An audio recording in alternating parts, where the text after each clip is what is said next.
voy a tratar de explicar el significado de la reforma de 1919 bajo tres aspectos puntuales: el ideológico, el social y el político. Comenzando por el aspecto ideológico, el contexto del siglo XX, que es en el que se sumerge esta reforma, está sostenida en diversos eventos históricos que son de gran magnitud, ¿no? En primer lugar tenemos, por ejemplo, la Revolución Mexicana de 1910, la Primera Guerra Mundial de 1914, la Revolución de Octubre de 1917, la Reforma de Córdoba del 18, y en el contexto nacional tenemos la conquista de las 8 horas que se da en enero de 1919. Ahora, este contexto está en constante cambio, ¿no? Y los estudiantes van a no tener una situación de ser indiferentes al respecto, ¿no? Pero de forma particular, sí hay que decir que el contexto histórico que realmente influye directamente en la reforma es precisamente la reforma de Córdoba del 18, ¿no? Ahora, ¿por qué es que hay una influencia directa?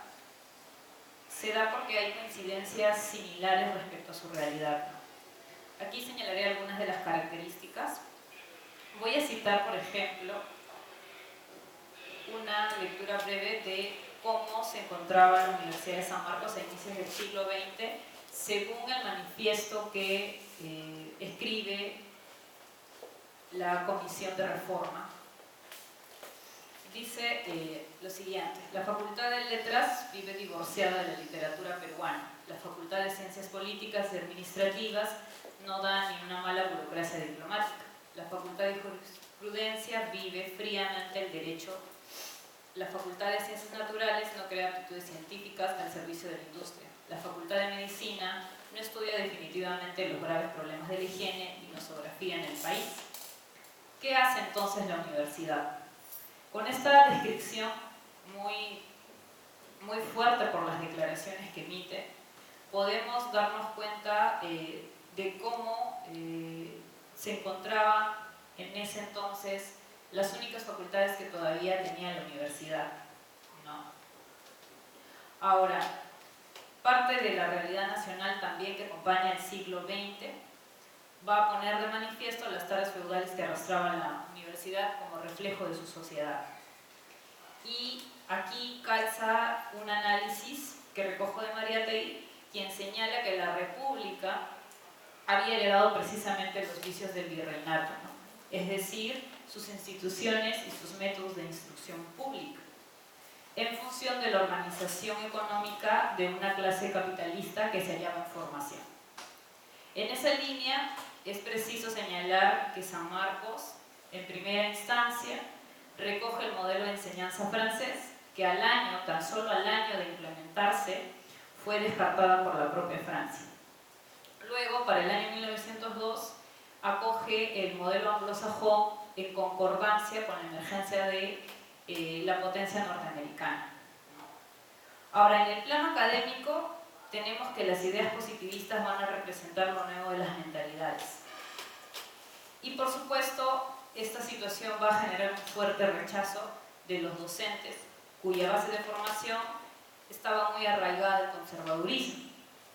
En ese sentido, los docentes van a avalarse en la ley de 1901, la cual les permitía tener la cátedra indefinida.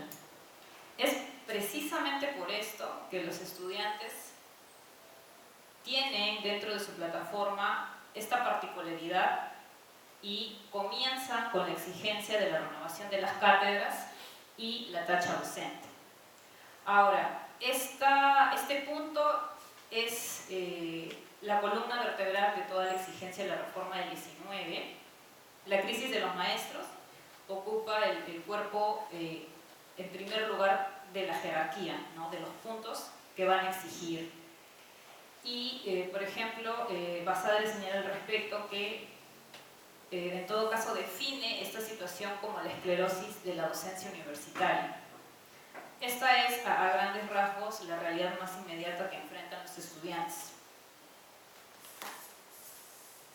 En el plano social, el aspecto que más voy a tratar de enfatizar por diversos motivos, ¿no? En primer lugar, de todas las reformas que han acompañado a la Universidad de San Marcos, la del 19, que se asienta en el siglo XX,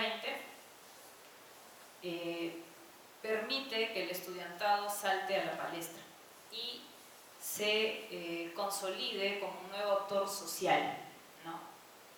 Como un actor social colectivo, en este caso de cambio, ¿no?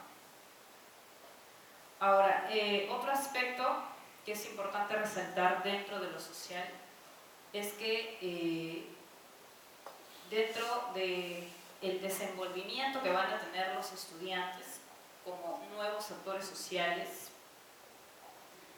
va a recaer precisamente la introducción de estos principios democráticos en concordancia con un contexto en que la Universidad de San Marcos está en proceso de modernizarse. Entonces ahí hay una situación que encaja muy bien, ¿no?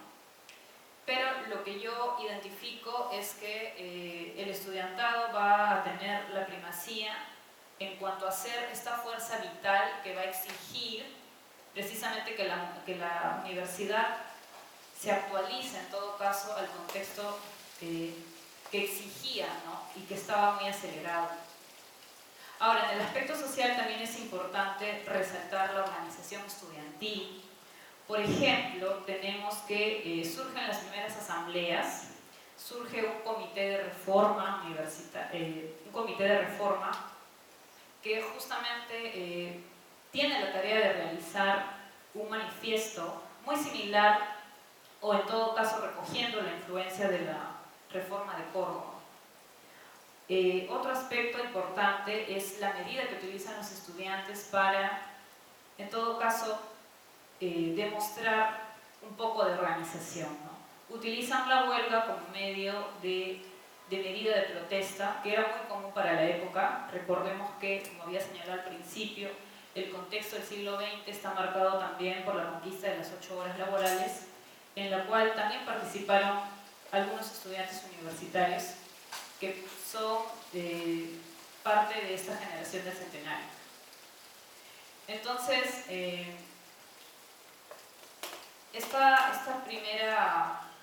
primer antecedente de organización estudiantil es interesante porque de alguna u otra forma también genera y marca, sobre todo marca al estudiante o al estudiantado como ente colectivo y le proporciona una práctica política, que es el siguiente aspecto, ¿no? En ese sentido, este antecedente permite también demostrar que las medidas de protesta de los estudiantes no son un tanto nuevas, ¿no? Sino que también tienen un origen primigenio. Es decir, la reforma llevada a cabo por los estudiantes también recoge esta medida, ¿no? Y eso es también un poco lo interesante.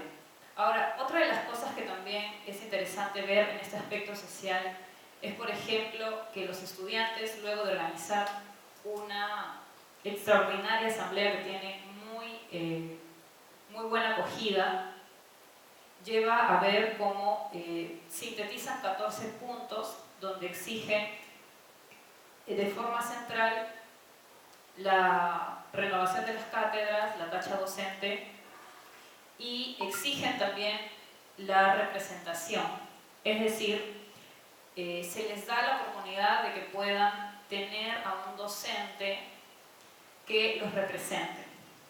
Entonces acá también hay que ver de manera objetiva un poco la limitación que presenta esta reforma, ¿no? No hay de manera explícita el cogobierno, que sí se da más adelante, pero por lo menos los estudiantes logran enviar a un representante como un vocero, en este caso, ¿no? Luego también tenemos que, por ejemplo, los estudiantes, luego de concluir su gran asamblea, logran enviar este documento al Consejo Universitario, el cual, por supuesto, les rechaza de manera definitiva y les dice lo que comúnmente nos dicen a nosotros los estudiantes, ¿no? No podemos hacer mucho porque nos sujetamos a algo mucho mayor que viene a ser una ley universitaria. En este caso, en este contexto, no existía una ley universitaria, pero sí, por ejemplo, existía una Ley General de Educación, la de 1902. Entonces los estudiantes lo que hacen es generar sus propias medidas para lograr presionar y conquistar lo que están buscando, ¿no? Lo que realizan es muy interesante, ¿no? Se dividen tareas y lo que hacen es ir y hablar con los profesores que justamente buscaban tachar. Entonces se acercan y hablan con los profesores y les piden que por favor renuncien, ¿no? Y obviamente los profesores, algunos, aceptan tal medida y otros se oponen. Y en este contexto también resalta otra práctica, ¿no? Los estudiantes, por ejemplo, al escuchar que el Consejo Universitario les dice que no pueden acceder a muchos de los 14 puntos que están solicitando, se acercan a un diputado que en ese momento se manifestó muy abiertamente en pro de la reforma, que es José Antonio Encinas, un diputado que siempre estuvo presto a apoyar al estudiantado y justamente lo recibió y asesoró, y justamente es él quien representa la vocería en este gran debate que surge en pro de la reforma, ¿no? Y esto también significa, por la presencia y por la intelectualidad de José Antonio Encinas, un soporte fundamental para el movimiento de la reforma y para los estudiantes. Entonces, luego de esto, también ya el contexto social y político acerca el ascenso de Augusto B. Leguía en el gobierno, ¿no? Y este presidente, que fue catalogado como el maestro de la juventud, va a tener cierta práctica también de tratar de ganarse el estudiantado. En ese sentido, se compromete a dar solución a las exigencias de los estudiantes y lo que hace es proporcionar dos leyes, ¿no?, para aceptar la tacha docente y neutralizar un poco la exigencia de la renovación de la cátedra. Ahora, Basadre comenta una anécdota interesante al respecto, ¿no?, porque él señala que hubo una situación un poco que puede ser asimilada como una fricción, ¿no? El movimiento de reforma inicia por presión de los estudiantes en la Facultad de Letras y llega de manera tardía. El ánimo de la Facultad de Medicina en concreto no estaba tan contagiada, por decirlo así. Pero cuando se dan cuenta de que salen estas dos leyes que proporciona Augusto B. Leguía, cambian totalmente y empiezan a exigir incluso más cosas. Y es en ese contexto que cuando ya se dan estas dos leyes en la Facultad de Letras, deciden, ¿no?, parar la huelga, pero en la Facultad de Medicina deciden continuarla, ¿no? Entonces ahí también hay un poco de fricción dentro del movimiento estudiantil de ese entonces.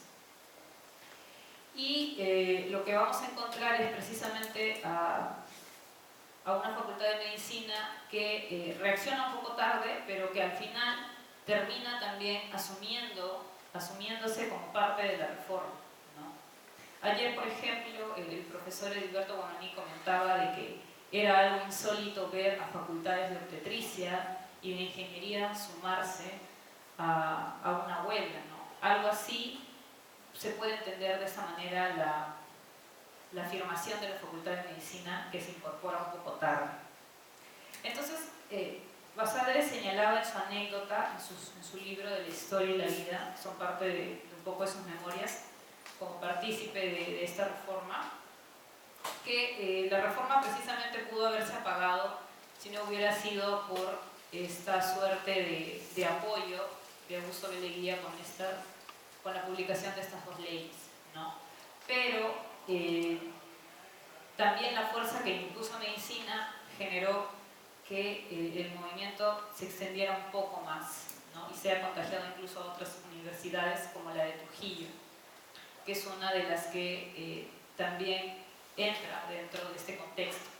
Ahora, otro punto importante dentro de lo social es señalar, por ejemplo, la repercusión social que tienen los estudiantes, en el sentido de que la prensa, como medio principal difusor en este contexto, de los muchos diarios que hay, el diario La Razón, dirigido por César Falcón y José Carlos Mariátegui, va a cumplir un papel loable en el sentido de cubrir a cabalidad el proceso de la reforma, ¿no? Incluso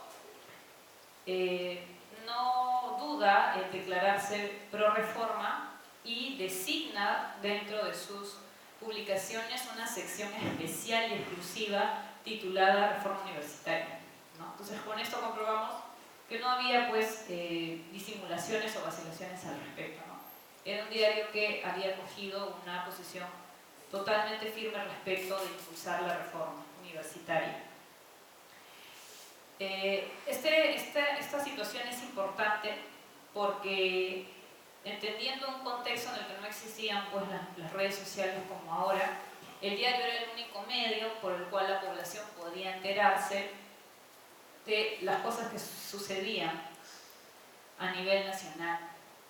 Entonces, el diario cumple ese papel y por eso es que también lo he abordado como parte del trabajo, y porque sobre todo su papel está orientado a darle una consolidación y refuerza la cobertura de la reforma, ¿no? Hay otros diarios que lo abordan, como La Crónica y el diario El Comercio, pero La Razón se sumerge de manera tal que hace entrevistas incluso a docentes, a estudiantes, a dirigentes, ¿no? Y aborda un análisis muy concreto y incluso difunde, ¿no?, las fechas de las asambleas. No es como ahora que las asambleas se difunden por medios de redes, ¿no?, sino que el diario se tomaba ese trabajo, ¿no?, de publicar qué día se reunía tal facultad, en dónde se iba a reunir, ¿no?, cosas similares. Ahora, en el aspecto político, lo que quiero señalar va también en función de precisar a este nuevo actor social, porque Basadre también señala en sus memorias, por ejemplo, que este movimiento de reforma no tuvo un interés político o una práctica política, ¿no? Hasta cierto punto resulta coincidente, porque en definitiva las cosas que se sintetizaron en los 14 puntos de exigencia de los estudiantes no son muy políticas, ¿no? Son puntos muy reivindicativos, pero sin embargo en la práctica sí desarrollaron precisamente una práctica política, ¿no? El hacer uso de la huelga, por ejemplo, hacer asambleas, por ejemplo, tener un comité de reforma, por ejemplo, son cosas que en definitiva son y forman parte de una práctica política. Y creo que lo que trata de señalar Basadre es un poco separar lo académico de lo político, ¿no? Algo con lo cual yo discrepo, ¿no? Creo que ambos deben ir de la mano. En ese sentido, este nuevo actor social va a representar, en primer lugar, por medio del apoyo justamente del diario, un reconocimiento público, ¿no? Es la sociedad ya empieza a hablar del estudiante o del estudiantado, ¿no? Es a partir de este siglo en que se empieza a dar esa corriente de opinión, en que se empieza a identificarlo como tal. Otro aspecto que, por ejemplo, se vincula a lo político está precisamente en reforzar al estudiante como parte de un movimiento social, ¿no? Es decir, el estudiantado como tal, dentro de las ciencias sociales, ya significa un elemento como objeto de estudio. Entonces, esto también es abordado incluso desde otras ciencias, ¿no? Pero las que más enfatizan son las ciencias sociales y las ciencias humanas. el punto aquí político es que precisamente la reforma universitaria del 19 marca un antecedente significativo al introducir algunos puntos que se van a convertir en el desarrollo del mismo en derechos, ¿no? Lo que señalaba, por ejemplo, la tacha docente sí fue pedida como tal, el cogobierno se presenta de manera incipiente, pero sin embargo vamos a ver más adelante que el estudiantado como parte ya de un movimiento social va a continuar con más exigencias que se van a transformar en derechos propiamente, ¿no?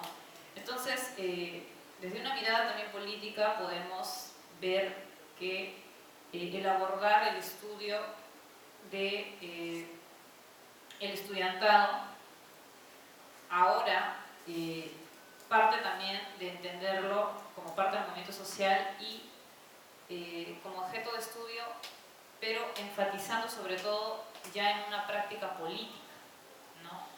Eso es lo que quería resaltar en lo político.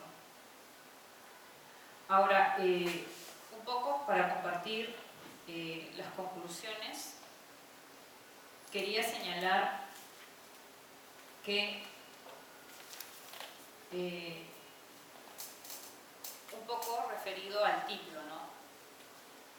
Los principios democráticos son algo de lo que se viene hablando constantemente dentro del movimiento estudiantil, pero muchas veces no se comprende por qué se dice principio y por qué se dice democrático, ¿no? Esto habría que entenderlo en el contexto en que la universidad entra en un proceso de modernización, ¿no? Ahora, esta reforma sí definitivamente presenta limitaciones y esa es parte también de las conclusiones que yo abordo. Mas, sin embargo, la reforma universitaria del 19 debe ser entendida como un primer escalón dentro de las exigencias que se van a consolidar con el pasar del tiempo en derechos concretos, ¿no? Entonces, tomar a la reforma y su estudio de esta de manera aislada o solitaria no tiene sentido, ¿no? Hay que verla, como he señalado, como un primer escalón, como el primer inicio de algo que ya está ganando espacio y que empieza a llamarse movimiento estudiantil, que es como hoy lo entendemos, ¿no? Ese ha sido básicamente el punto de esclarecer esto y también de darle el lugar que corresponde como reforma del 19, que fue precisamente un aporte genuino de los estudiantes, ¿no? Si bien hubieron docentes que ya hablaban de la reforma a raíz del acontecimiento de Córdoba del 18, los docentes no ocupan el lugar, si comparamos con la misma intensidad como sí lo ocupa este nuevo actor social que es el estudiantado, ¿no? Hay algunos que sí apoyan, hay otros que no, pero no ocupan el espacio de actor social como sí lo ocupa el estudiantado, ¿no? Entonces, es a partir de aquí que ya empezamos a hablar de ellos, ¿no? Es decir, permiten ser visualizados, ¿no? La reforma del 19 permite visualizar a un estudiantado, ¿no? Es por eso que también se habla de la generación del centenario en la que participaron intelectuales como Basadre, Porras y entre otros, ¿no? Entonces, esto también es un punto importante, ¿no? Porque la reforma fue y tuvo dentro de su seno a importantes intelectuales que formaron también parte, valga la redundancia, de una generación que produjo a los más grandes intelectuales que ha tenido el país. Y esto es algo que también merece ser mencionado dentro de la reforma, ¿no? Por último, señalar que también una de mis motivaciones para abordar este tema ha sido también aportar un poco en el conocimiento de la reforma del 19, porque dentro incluso del movimiento estudiantil en el cual participo se habla muy poco al respecto, ¿no? Muchos incluso lo desconocen, incluso también desconocen la reforma de 1908 que se dio en el Cusco, que incluso es mucho más anterior que la reforma del 18, ¿no? Y que también tenía exigencias similares en cuanto a la renovación de las cátedras y la tacha docente, ¿no? Y por supuesto, la idea también es encontrar un poco el origen y la formación de estos derechos que son conocidos como los principios democráticos, que hoy rigen a la universidad, amparados en sus estatutos, pero de manera más concreta, ¿no? Eso sería todo.